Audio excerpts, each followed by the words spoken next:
Good afternoon, ladies and gentlemen. Please take your seats. We are about to start our session, which is all about national strategies, European strategies, but also how to make things speeding up. Meaning, what is the business environment? What kind of regulation and reforms do we need in our business environment? My name is Helena Soimakallio. I come from Finland. I'm the Executive Director of Sustainable Growth in Technology Industries of Finland. I'm so honored to be here today with you, and also really excited to hear what our wonderful panelists have to give and share you with today. So I'm gonna start by introducing our speakers one by one and inviting them to join me here at the podium.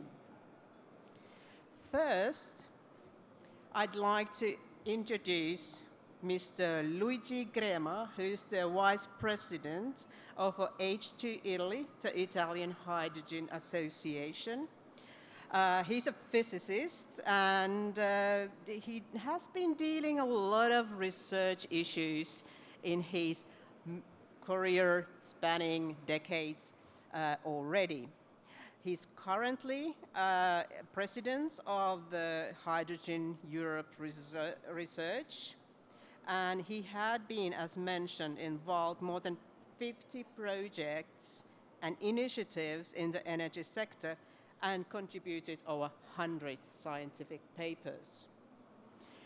Currently, as mentioned, he's the Vice President of Italian Hydrogen Association, and that role he supports the national development of strategies and engagement of national institutions. So welcome and big hand, Professor Luigi Crema. Next, I'd like to introduce and invite me to join the podium, Mr. István Lepsényi. Sorry about my pronunciation. He's the chairman of the Hungarian Hydrogen Technology Association. István has again, long career with technical topics. He had been serving, for example, automotive industries. And for example, back in 1950, he was state secretary responsible for economic development and regulation in the ministry, Hungarian Ministry of National Economy. He has several national merits, and he had been awarded with his scientific work also. So please, big hand, István.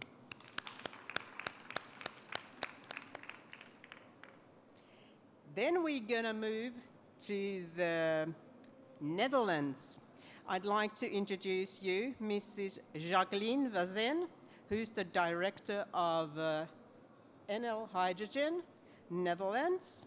And he has been appointed as a chair for the top sector chemistry already 2021. In that role, she's also chair of the mission team Circular Economy, and nowadays, of course, which is the linked to the NLHydrogen, which is the branch organization for hydrogen in Netherlands. You have been also entrepreneur, independent operator, and in that role consulted a lot of organizations. And in back 1918, she was appointed as a general manager of the Dutch National Platform for the Reuse and Decommissioning of Oil and Gas Infrastructure. So there's a lot of connections to the energy industries. So please welcome Jacqueline.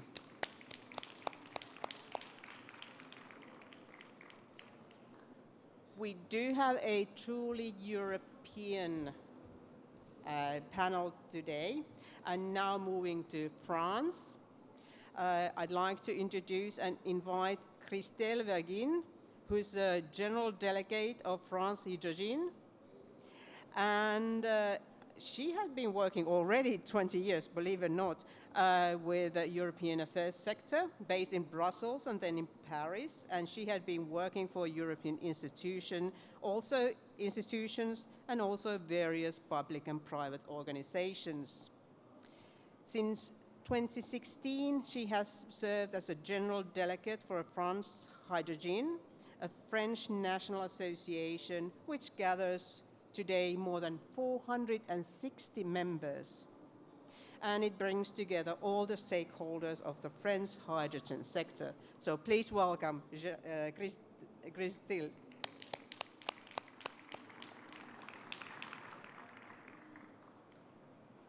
Finally, but not least, Marina, Hidalgo Don's Technical Director of the Spanish Hydrogen Association.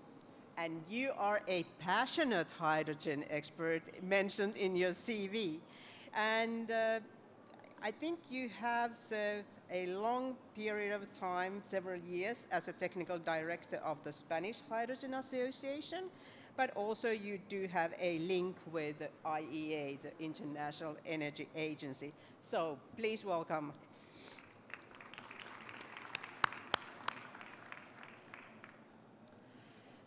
We do have a limited time, but it's always important to start with the basics. And I think the basics of nowadays, when we look at the European context, are the national strategies.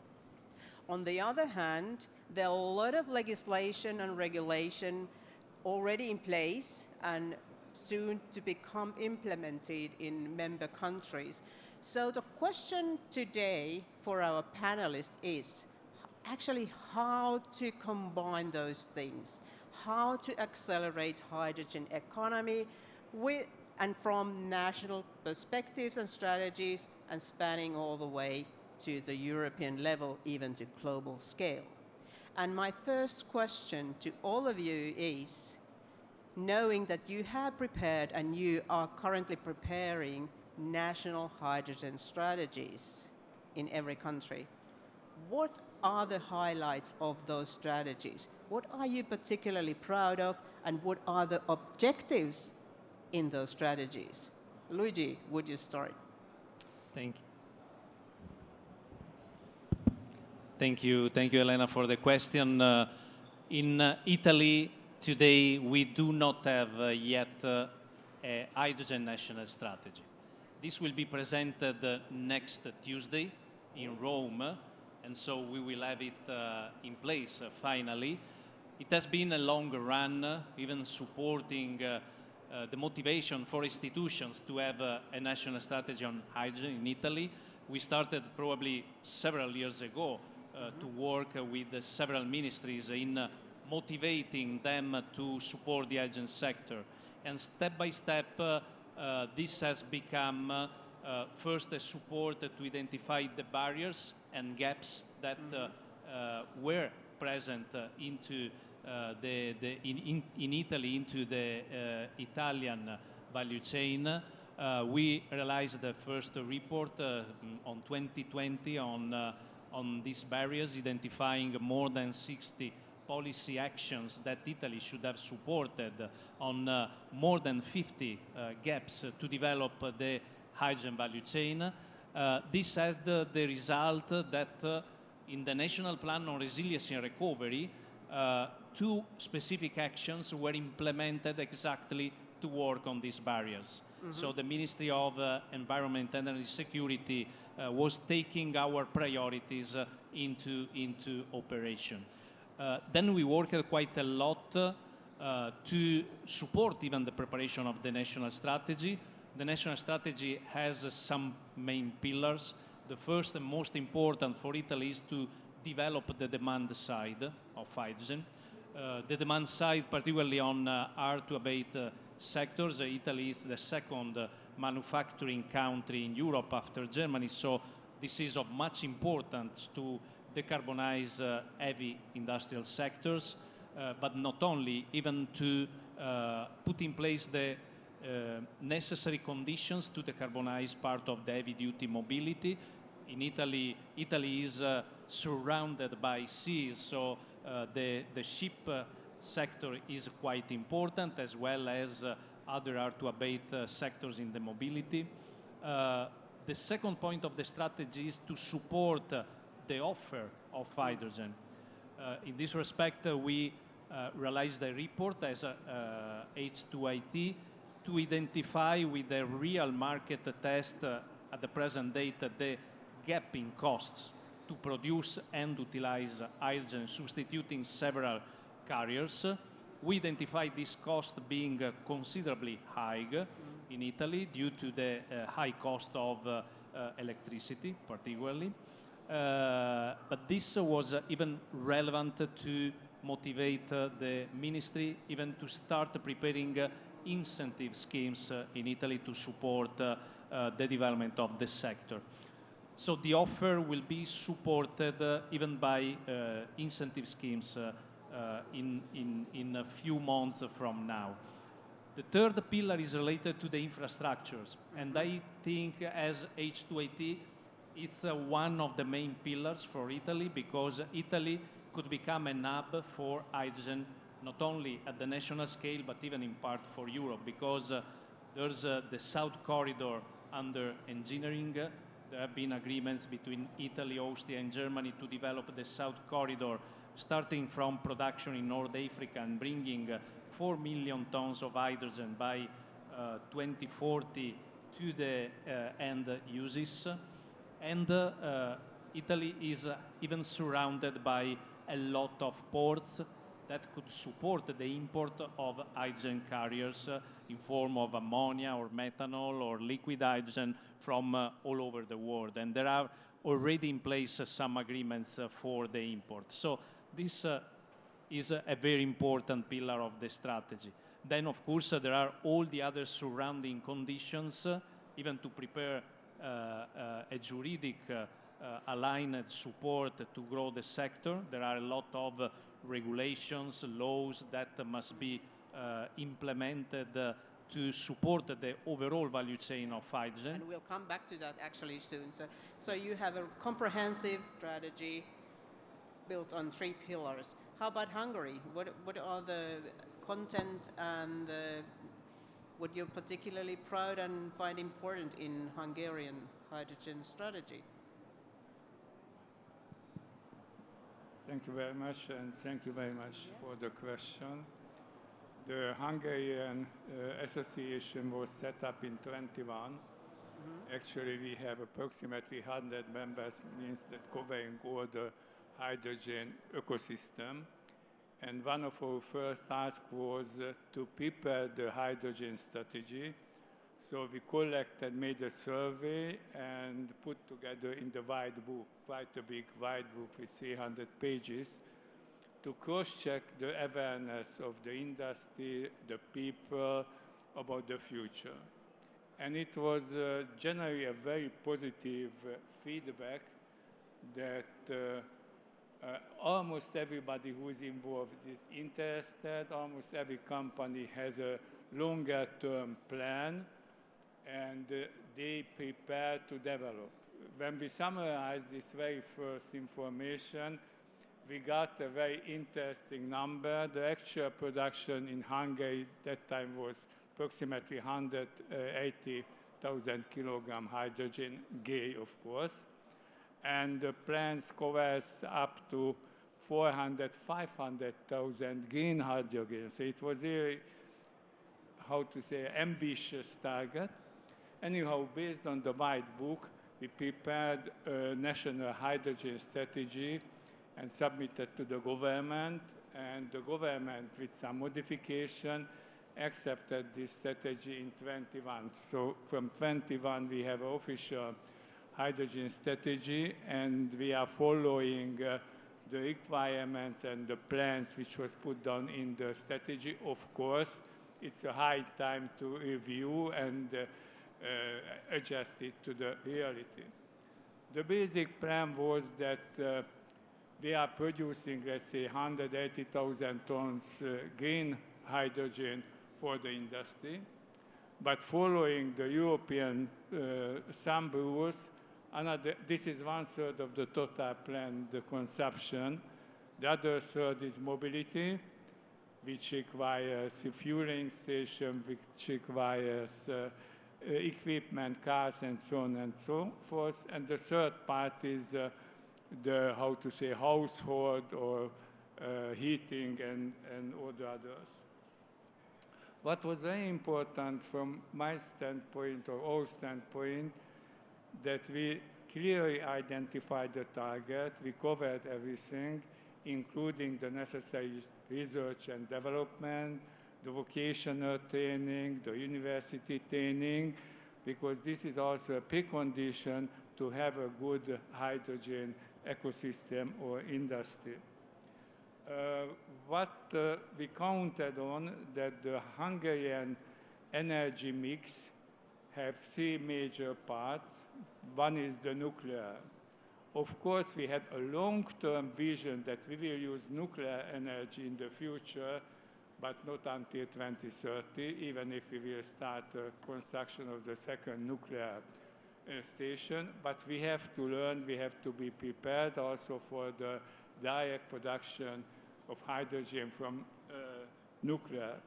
The second most important is the renewable.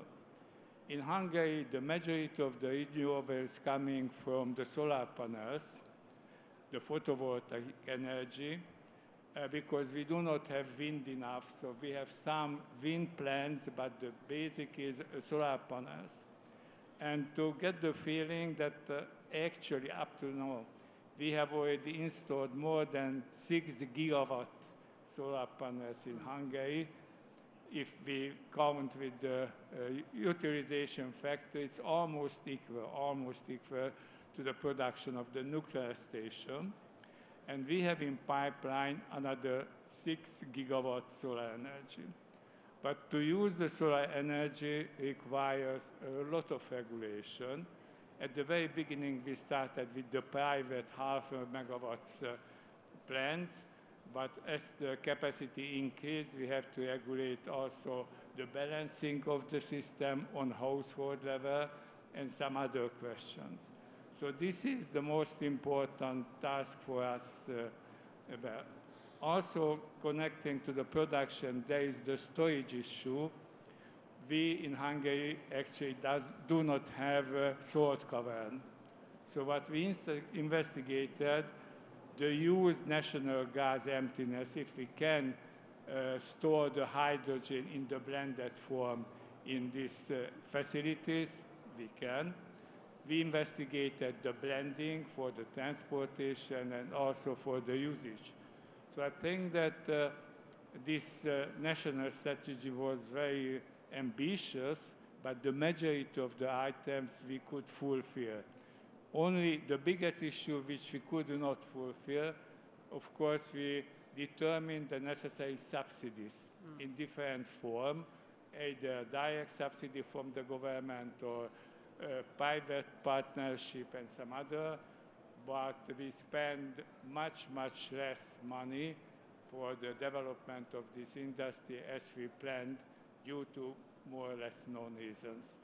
Thank you, István. And already I think there's a base load, like we need infrastructure, demand, of course, regulation and support schemes. And I think it's really, really important you mentioned also the energy system. So moving a bit further north and west to Netherlands, I think Dutch people, you have been really, really forerunners throughout the centuries when it comes to internationalization. How is strategy in hydrogen doing in Netherlands? Well, it still is very promising, but it's also challenging because we have the ability to become and stay a front runner. But there's also a possibility we will lose that position because the competition is fierce. But also I see some things going very well in the Netherlands. For example, we have a large subsidy for enhancing electrolyzers in the Netherlands, which is called the scaling up of electrolyzers. 1 billion euros this year is available. We are one of the first countries that's starting building the backbone. We have an excellent position with our major sea harbors. We have Rotterdam Harbor, Amsterdam Harbor, Vlissingen Harbor, and Groningen Harbor. So we are connected to all parts of the world. And we have a long-standing trilateral collaboration between the Netherlands, North Rhine-Westphalia and Flanders being the biggest chemical industrial site in Europe and one of the biggest in the world as well. So which is interconnected through a good pipeline system. And we have the North Sea as a big source of renewable energy. Yeah? The plans are that in 2050 we'll have 70 gigawatts of wind from offshore energy. And we're also looking at combining wind with floating solar so that we have different options to generate the energy. But the problem is that we can only absorb 12 gigawatts to shore. So the other 58 have to be, we cannot transport them to land because they cannot be fed into the system. So we need to transform them into hydrogen, what we can then come to land. My previous job was in offshore, and in offshore everything is 5 times more expensive than onshore. Painting a platform, building a scaffolding, and with the challenge we have to get a business case onshore running. In the offshore, it's still impossible at the moment. So we really have to work hard. And there I see some obstacles coming forward in the Netherlands. We see some very severe extra legislation compared to our neighboring countries. For example, electrolyzers are forced to play a role in the balancing of the electricity system, but it does not get compensation for it in its payment of net connection fees. Well, if your electrolyzer has to be shut down because of the short supply of shortage of electricity, you're never able to get your business case close. In Germany, we see that electrolyzers and batteries are freed for 20 years from paying connection to the grid, which is a difference on the business case of 30%. We also see a difference in percentages in electricity costs. Germany around 40% cheaper, France around 60% cheaper due to your nuclear energy supply.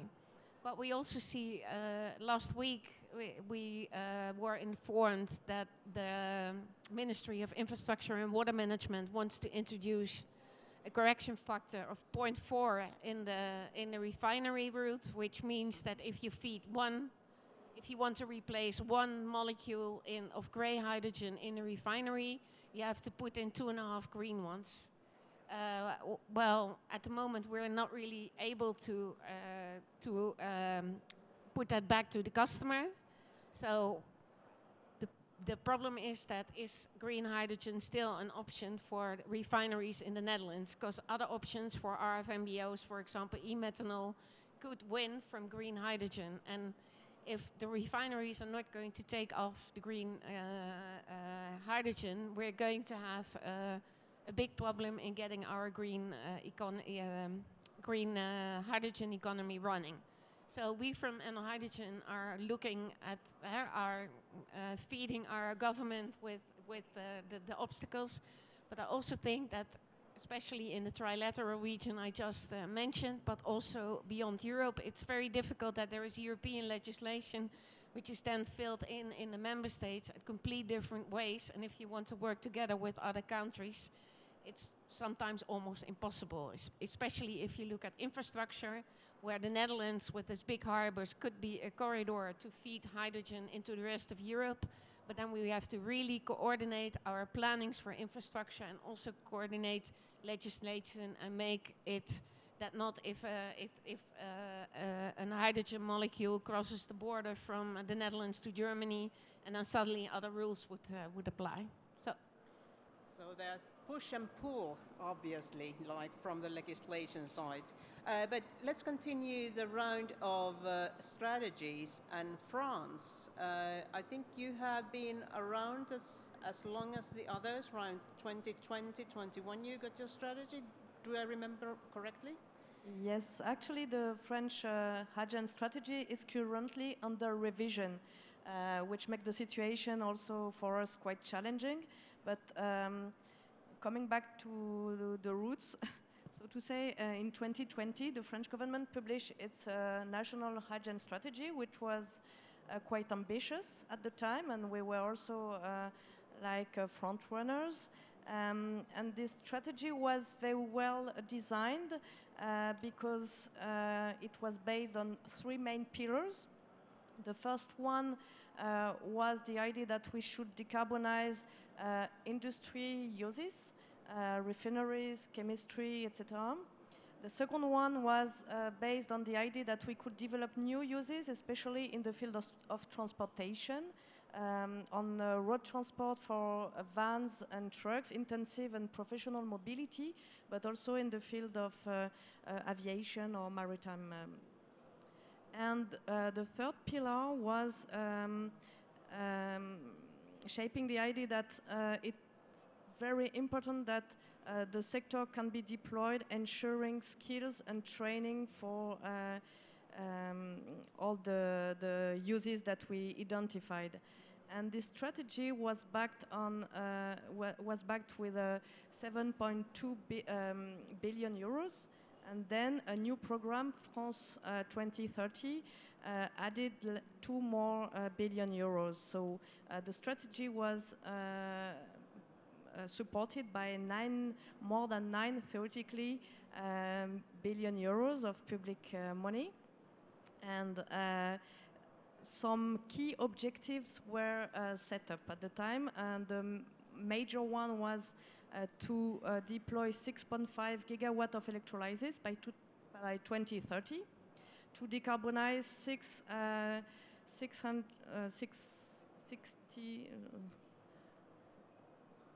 680,000 tons, of hydrogen for the industrial uses and transportation. And actually, what is lacking now is the regulatory framework, so that we could go to more FIDs, because as in many countries, and it has been recalled yesterday during the opening session, there is a lot of projects, announcements, and there is a gap between those projects and the developers and willingness to deploy and the capacity to really invest. And in France, we are still waiting, and we hope for next announcements with the revision of the strategy to give a clear framework, in the field of access to abundant and competitive electricity, but this is like a French discussion. We also need to launch urgently the support mechanism that we are waiting for more than 4 years now, in order to help the producers to fund the gap between fossil fuel hydrogen and the renewable or low carbon hydrogen. And this is more than 4 billion euros that we are waiting now. And also we need a clear infrastructures framework. So for that, this is not only at national level that we have to urgently tackle the challenge, but also at European level. But I guess we will discuss this further. Excellent point, and I promise we will come back to what should be done and could be done on national level, and also what is needed on a European level.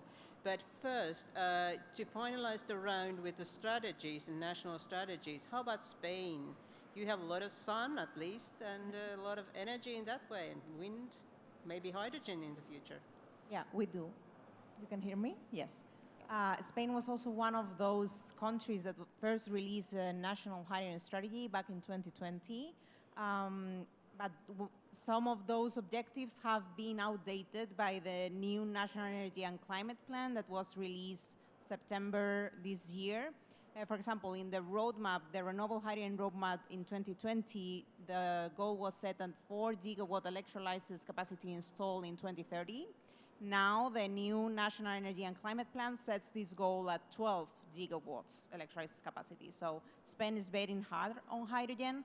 This plan also sets some ambitious goals that go beyond those that are marked by RED 3.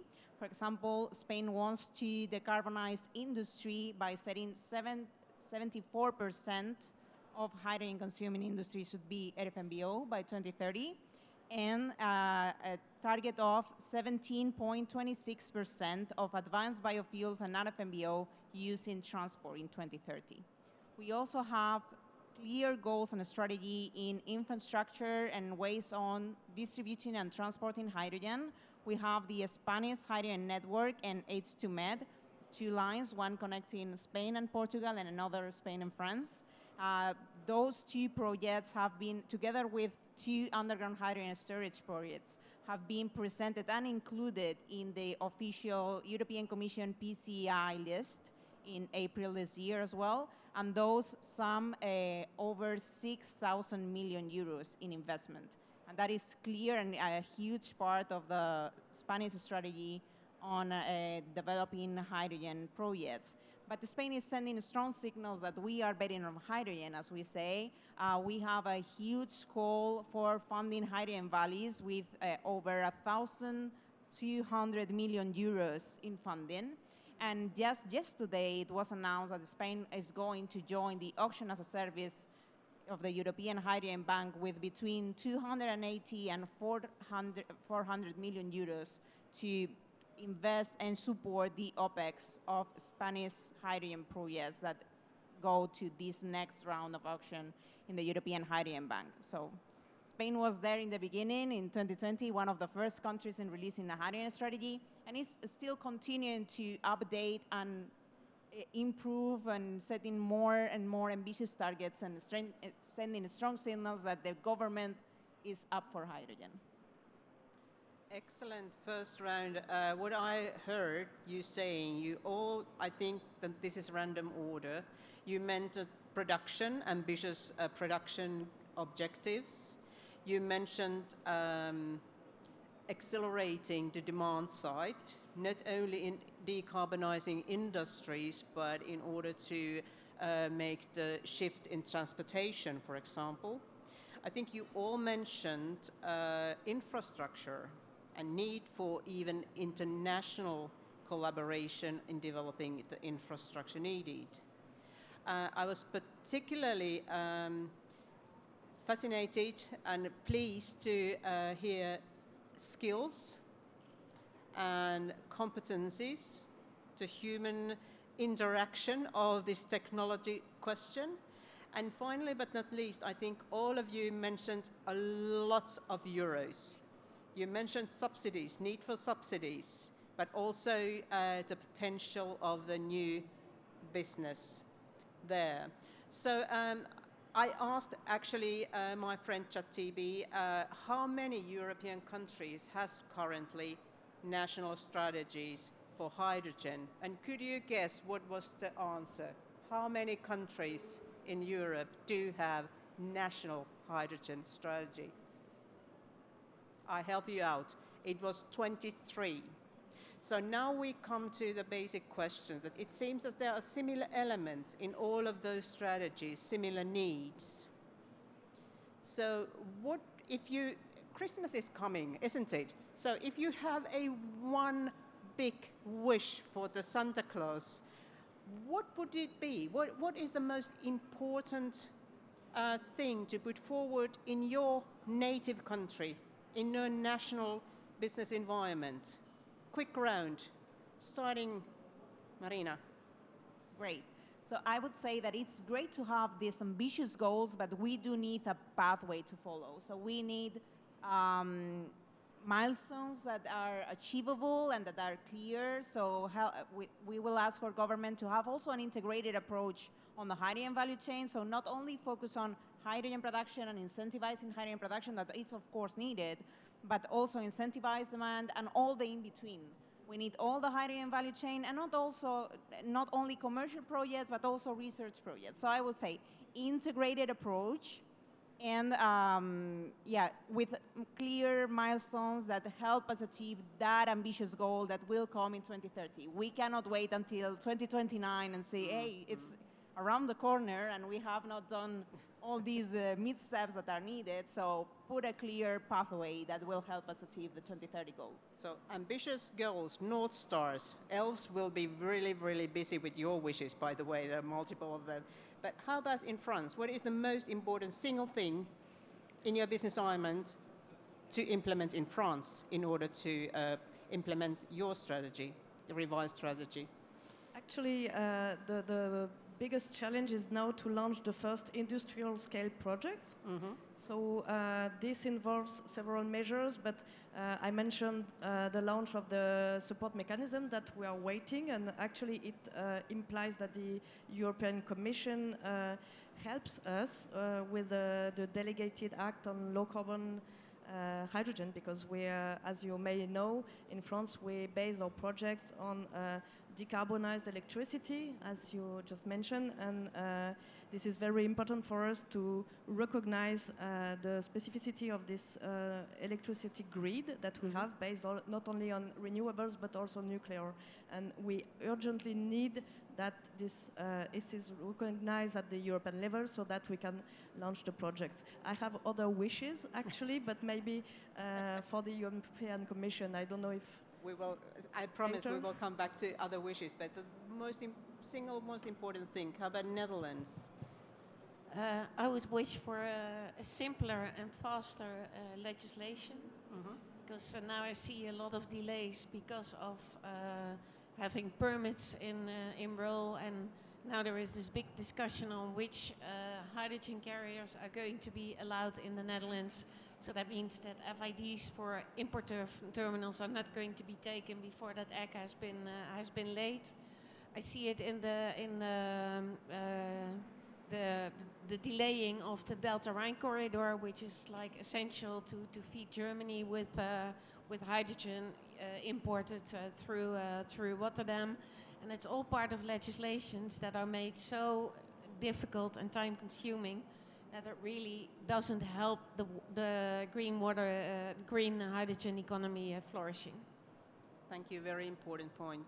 How about István and Hungary? Hungarian wish.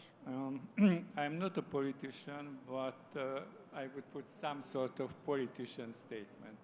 If I would have the opportunity to fulfill my biggest wish as a Christmas gift, I would like that everybody should understand that without the hydrogen technology, the usage of hydrogen, we do not have future. We do not have long-term future. And it should be understood by politicians as well. This is not an easy way. We have to spend money. We have to make efforts. The corporates and the companies have to plan it in the future. But there is no other way. If we all understand and share this opinion, we may be successful. Excellent. The importance of an impact of hydrogen economy to be put through. How about in Italy? I think you have done a lot in research work, and you mentioned, for example, RD&I in your, Luigi. How about your wish? Yeah, the most important is to bring in operation the projects that have been supported by the National Plan on Resilience and Recovery. We have projects with a total investment more than 3.5 billion euros, so 50 production sites all over Italy, more than 50 hydrogen refueling stations that will be put in place by 2026. But most of this cannot be sustainable in the medium long term because there's a cost gap to keep them into the market. So we need incentive schemes, and incentive schemes that are, by the way, under planning by the ministry, but that could be based on a reality test with the market, because not appropriate incentive schemes, particularly covering the OPEX, cannot attract further investment to the sector, and this is what we much need in Italy. Together, of course, with the second wish, Christmas wish, on solving some issues on permitting, because on one side there's of course a simplification of procedures and regulations, but on the other side, there are still barriers, particularly from the environmental regulations that are constraining complex procedures to put in place the projects. I heard 1 week ago that, for example, there are even other constraints by law that hydrogen cannot be utilized in burners at 100% in the industry because it's not considered in a law as a fuel like others. And so there are steel makers that cannot convert their furnaces to hydrogen because of this law constraint. So I know that there's a lot of work underway to solve all of these barriers. I hope that by Christmas this could be solved. Thank you. I mean, I think many of those you mentioned, incentive schemes, for example, we all know that a new commission will start their journey soon. There will be a new program, and most probably there will be a lot of talks in European Union how to speed up the clean industrial development. And since you mentioned, many of you mentioned investment schemes, support schemes, is that something you would like to see on a European level? And if yes, what would be your medicine? And of course, you are free to say any other wishes to the new European Commission. What is the most important thing that the new Commission should do in order to accelerate hydrogen? And Luigi, I know that you have to leave a bit early, so please, if you could start this round. Thank you, Elena. Yeah, there are some issues that are in between European Commission and Member States. One of these is related to the high production costs that are available in Europe today that are constraining very high OPEX for hydrogen production sites. This issue can be temporarily solved by incentives, but in the medium-long term, it's important that we could have a modification of the regulation of the power sector in Europe.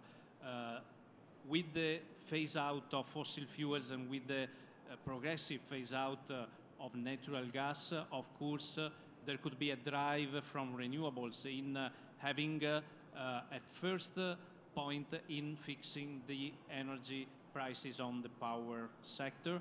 I know that this is a perspective for European Commission to work on with the Member States in the coming years. This is what the hydrogen market would like to have a match. I have to ask you a bit of a more specific Did you mentioned the high price of electricity, but what do you mean, like regulating the price or incentivizing renewables in order to bring lower OPEX? What is your favorite medicine for electricity? It's no more about additional incentives. It's changing the regulation on the pricing for the power sector. Today, the pricing has a main drive from the higher cost of natural gas electricity production, but there could be in time a drive from renewables when they will take the lead in the production on the power sector. And this is what the sector on hydrogen is expecting so much. Thank you. Thank you for clarification. How about Hungary? European Union, what kind of wishes or actions should be taken? Well, I think that we have a lot of tasks in front of us. One very important task is to create a market. So if we have supplier and if we have off-taker, the question can be solved much more easily, just speaking about the incentives. And we have the Hydrogen Bank, which is an absolutely good initiative to create the market. And we have to use this initiative further. But what we have seen in the Central Eastern European countries, that the Hydrogen Bank works good on West and in Spain, Portugal, and others, where the solar energy and other energy is cheap and it does not work as efficiently in the Central Eastern European countries, where we have our own condition, facilities, and so on and so forth. So my suggestion would be to consider to look at the hydrogen bank in regional level as well and promote further. And what I think that it's also very important that the European regulation could give us in the national level enough freedom to harmonize the issues, but the European Union must pay attention to the cross-border regulation, let's say, because as we mentioned, it's quite difficult to transport or import the goods and not having a good cross-border issue. And also a very important decision which should be just highlighting from European Union, import or own production. So we are speaking about the huge investments, and there is a decision point that we invest or import. And the import is much cheaper in several cases. But if we will import, it means either not only import, but the production facilities over there, and we will not have industry. And in Hungary, we are very much interested in the industry which provides the hydrogen production, utilization, and everything, because we want to contribute to that. We're very strong in the supply industry, in the automotive industry, we are really strong.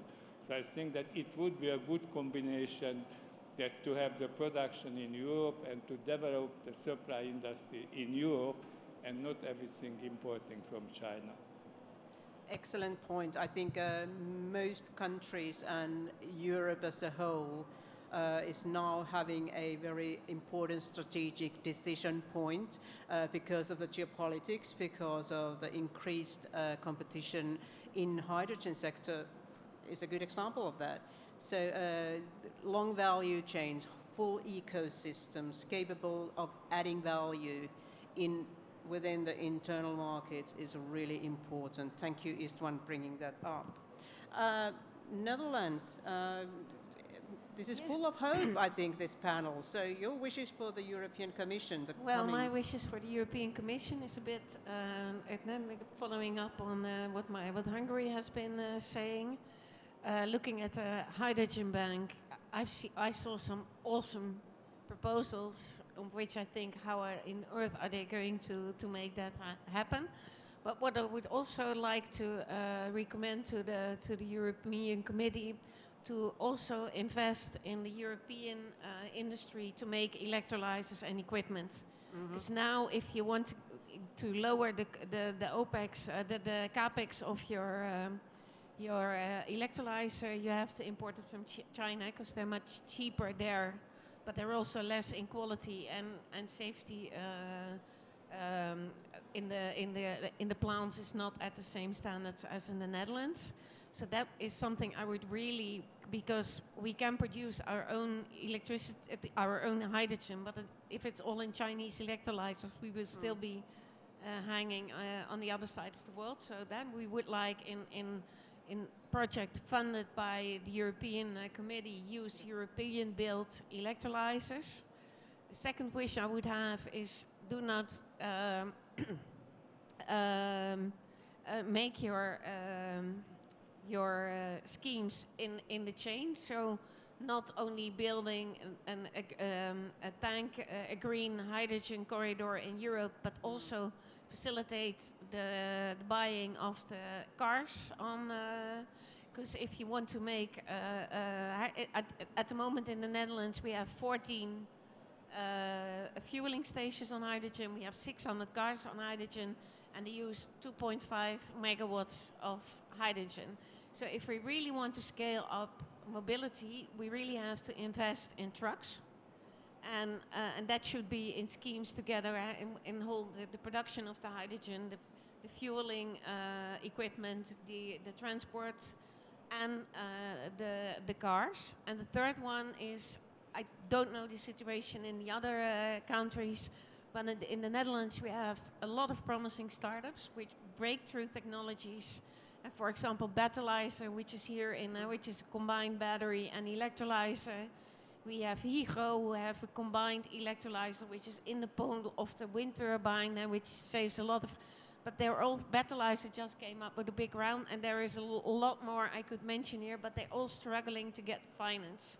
And my big worry is they might be the United States, although with this new president, I don't know what's going to happen there, but that they will be financed by other parts of the world, but also leave Europe then. And that's a big, we have to build this ecosystem for startups.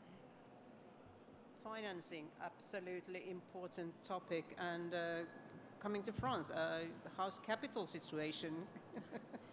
So the important topic of creating a protective framework for key technologies or European industries has been mentioned. So I would rather focus on the demand side and the way we could create a market by transposing the regulatory framework. And actually we are under the process of transposing the RED III directive and also other dispositions of the Fit for 55 package. And this is very, very important.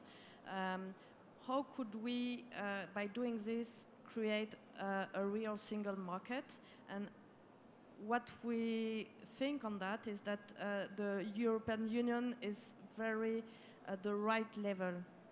Since we are in this single market, only European Union can create and can develop the green lead markets that we need. And we have seen this momentum with the ESAF by the Refuel EU aviation regulation with those quotas imposed on ESAF, so renewable or low carbon hydrogen. And the question is, how do we do the same for industry and then for the steel or chemical industries or even transportation? So we have to create dispositions so that it depends the demand side. So maybe we could try to find binding quotas for zero emission vehicles for transportation, for vans or trucks. For steel, we could think about clean steel industry and to be applicable in the field of automotive, for instance. So we have to think about the way we could deepen the demand at the European level. And this is the role of the European Union to help doing this. So the President von der Leyen recently mentioned those ideas, and we hope very much of the new industrial deal. I think it's a really important file, by the way, including also raw materials and secondary raw materials. But how about Spain? How you feel? Is it already mentioned, all your wishes from the European Union and Commission? Yes, definitely, I think we are very aligned. I want to reinforce both messages, incentivizing demand, helping with the capex of those that need new processes to decarbonize their industry through hydrogen. Do not miss the train on European industrialization for hydrogen technologies.